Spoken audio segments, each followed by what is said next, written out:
Hi, to remove SIM card from your Vivo V40, as a first step we need to find the SIM tray.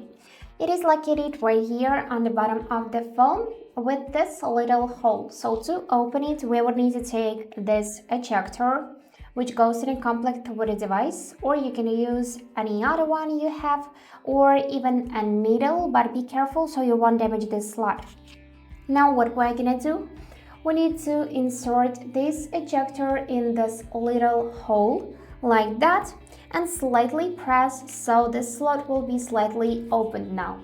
And after that we need to simply pull it out using our nails like that, and now the SIM card just fall out by itself.